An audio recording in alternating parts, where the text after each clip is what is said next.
1990 వరకు ఆంధ్రప్రదేశ్లో ఉన్న సింగరేణి బొగ్గు గనుల సంస్థలపైన నష్టాలను ఎదుర్కొంటూ పాత సాంకేతిక పరిజ్ఞానం ఉపయోగిస్తూ కార్మిక సంఘాల నిరసనల మధ్య సింగరేణి సంస్థ 500 కోట్ల నష్టాలతో మూతపడే స్థాయికి చేరుకుంది.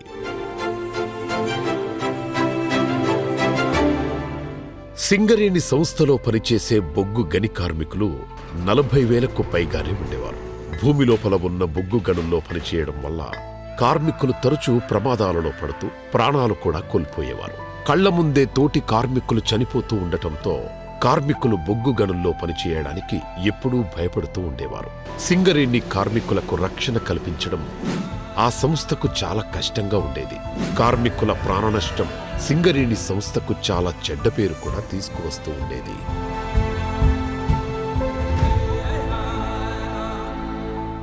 (1995లో శ్రీ నారా చంద్రబాబు నాయుడు గారు ముఖ్యమంత్రి అయ్యాక నష్టాల్లో ఉన్న సింగరేణి సంస్థను సోదరులారా, కేవలం బొగ్గు గని మాత్రమే కాదు, ఇక్కడ పనిచేస్తున్న వేల మంది కార్మికుల కళ. ప్రతి ఒక్క కార్మికుడు కలిసికట్టుగా ఉండి ఆధునీకరణ వైపు నడిస్తే అందరూ అభివృద్ధి చెందుతారు.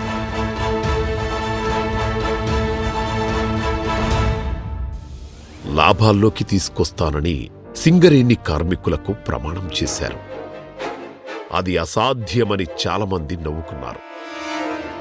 ప్రతిపక్షాలు చంద్రబాబు నాయుడు గారిని అమలు కాని హామీలిస్తున్నారని ఎగతాళి చేశారు. కానీ చంద్రబాబు నాయుడు గారికి తన విజన్ క్లియర్గా తెలుసు. ఎందుకంటే చంద్రబాబు నాయుడు గారు పొలిటీషియన్ మాత్రమే కాదు, ముందు చూపుతో ఆలోచించే విజనరీ నాయకుడు కూడా. అందుకే చంద్రబాబు నాయుడు గారు ముందుగా కార్మికులకు ప్రమాదాలు జరగకుండా ఆధునిక రక్షణ వసతులను కల్పించి ఆ తర్వాత స్థానాల్లో ఉన్న సంస్థను లాభాల్లోకి తీసుకురావాలని దృఢంగా సంకల్పించుకున్నారు. సింగరేణి కార్మికులు భూమి లోపల ఉన్న చీకటి ప్రదేశంలో పనిచేయడం వల్ల ప్రమాదాలు ఎక్కువగా జరుగుతున్నాయని గ్రహించిన చంద్రబాబు నాయుడు గారు 100 కోట్ల రూపాయలు విడుదల చేసి కార్మికులకు బ్యాటరీ లైట్స్, హెల్మెట్స్ వంటి ఆధునిక రక్షణ వసతులను కల్పించారు. ఈ ప్రమాదకరమైన పరిస్థితిలో పనిచేస్తున్న మీకు హెల్మెట్ బ్యాటరీలు ఈరోజు మీ అందరికి అందిస్తున్నా. ఈరోజు నేను అందించిన కటింగ్ సేఫ్టీ మిషన్లు మీ రక్షణకే కాదు, మీ పనిశక్తిని కూడా పెంచుతాయి. దీనివల్ల ప్రమాదాలు 40% వరకు తగ్గిపోయాయి.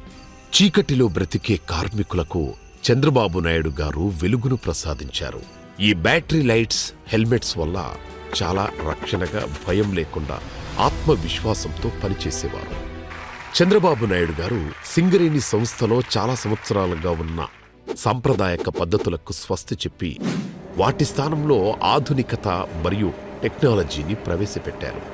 ఓపెన్ కాస్ట్ మైనింగ్లో వాకింగ్ డ్రాక్ లైన్లు, అధిక కెపాసిటీ గల డంపర్ వంటి ఆధునిక యంత్రాలను చంద్రబాబు గారు ప్రవేశపెట్టారు.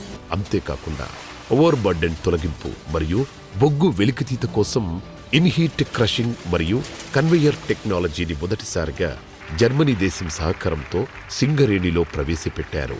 అంతేకాకుండా అండర్ గ్రౌండ్ మైనింగ్లో లాంగ్ వాల్ టెక్నాలజీని కూడా ఉపయోగించారు. అన్నింటికంటే ముఖ్యంగా చంద్రబాబు గారు సింగరేణిలో ఇన్ఫర్మేషన్ టెక్నాలజీని ప్రవేశపెట్టి పర్సనల్ రికార్డులను ఆటోమేటిక్ చేయడం నుంచి మెటీరియల్ మేనేజ్మెంట్ సిస్టమ్ వరకు ఉత్పాదకతను మెరుగుపరచడానికి అనేక చర్యలు తీసుకున్నారు. దీనికోసం చంద్రబాబు నాయుడు గారు సింగరేణి సంస్థలో 1000 కోట్ల పెట్టుబడి పెట్టేలా కృషి చేశారు. దీనివల్ల అప్పటి వరకు 28 మిలియన్ టన్నులుగా ఉన్న బొగ్గు ఉత్పత్తి 50 మిలియన్ టన్నులకు పెరిగిపోయింది.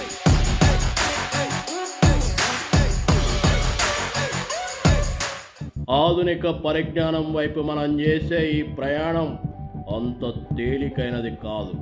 చాలా ఛాలెంజ్లు ఎదుర్కోవాలి. మన లక్ష్యం వైపు నడవాలి. సింగరేణి అభివృద్ధి చేయాలి. ఈరోజు చేసే ఆధునీకరణ భవిష్యత్తులో చరిత్రగా నిలిచిపోతుంది. చంద్రబాబు గారు కార్మిక సంఘాలతో చర్చలు జరిపి సమ్మెలు తగ్గించడానికి చర్యలు తీసుకున్నారు. ఇది సింగరేణి సంస్థలో పనిచేసే వాతావరణాన్ని మెరుగుపరిచింది. అంతేకాకుండా సింగరేణిలో పాతబడి ఉన్న ఆర్థిక విధానాలను మార్చి సంస్థకు మరింత ఆర్థిక సహకారం అందించేలా చేశారు. ఇప్పుడు లాభాల బాటలో పట్టించి కార్మికులకు ప్రతి దీపావళికి వాటా కూడా ఇస్తూ లేడీస్ అండ్ జెంటిల్మెన్, ఆంధ్రప్రదేశ్ పారిశ్రామిక విప్లవం వైపు అడుగులు వేస్తోంది. మన ఇన్ఫ్రాస్ట్రక్చర్ని అభివృద్ధి చేసుకోవాలి.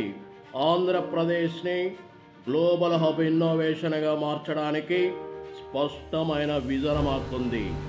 మీలాంటి వారు సింగరేణిలో పెట్టుబడి పెట్టి వాటాదారులుగా మారాలి. మీ నుంచి 2000 కోట్ల పెట్టుబడిని ఆహ్వానిస్తున్నా. మీరు పెట్టే ఈ పెట్టుబడి మీ వ్యాపార అభివృద్ధి మాత్రమే కాదు, వేల మంది కార్మికుల భవిష్యత్తు. చంద్రబాబు నాయుడు గారు సింగరేణి సంస్థలో కొత్త విధి విధానాలను అనుసరించి ప్రైవేట్ మరియు ఫారిన్ సంస్థల నుండి 2000 కోట్ల రూపాయలు సింగరేణి సంస్థలో ఇన్వెస్ట్మెంట్ చేయడానికి చర్యలు తీసుకున్నారు. ఈ ప్రక్రియ నిరంతరం కొనసాగేలా చంద్రబాబు గారు అనేక చర్యలు తీసుకున్నారు. బొగ్గు తవ్వడం వల్ల పర్యావరణ పరిరక్షణ సమతుల్యం దెబ్బతింటుందని గ్రహించిన చంద్రబాబు నాయుడు గారు పర్యావరణాన్ని కాపాడటంలో అనేక చర్యలు తీసుకున్నారు. చంద్రబాబు నాయుడు గారు సింగరేణి సంస్థలో తీసుకున్న తెలివైన నిర్ణయాల వల్ల, అంతేకాకుండా సింగరేణి సంస్థ ఉద్యోగులకు అనేక బెనిఫిట్స్తో పాటు లాభాల్లో వాటా కూడా ఇవ్వడం వల్ల ఇందులో పనిచేసే ఉద్యోగులు గౌరవంగా భావిస్తున్నారు. చంద్రబాబు నాయుడు గారు నష్టాల్లో ఉన్న సింగరేణిని లాభాల్లోకి తీసుకువచ్చి ఒక భయము నుంచి ఒక అవకాశాన్ని ఎలా సృష్టించుకోవచ్చు, అవకాశాలన్నీ కోల్పోయి నష్టాలు తప్పవనే సంస్థను ఎలా లాభాల్లోకి తీసుకురావచ్చు అనే విషయాన్ని సింగరేణి సంస్థ ద్వారా అందరికీ అర్థమయ్యేలా చేశాడు. అందుకే సింగరేణి చరిత్రలో చంద్రబాబు గారు చేసిన కృషి తరతరాలుగా గుర్తుండిపోతుంది.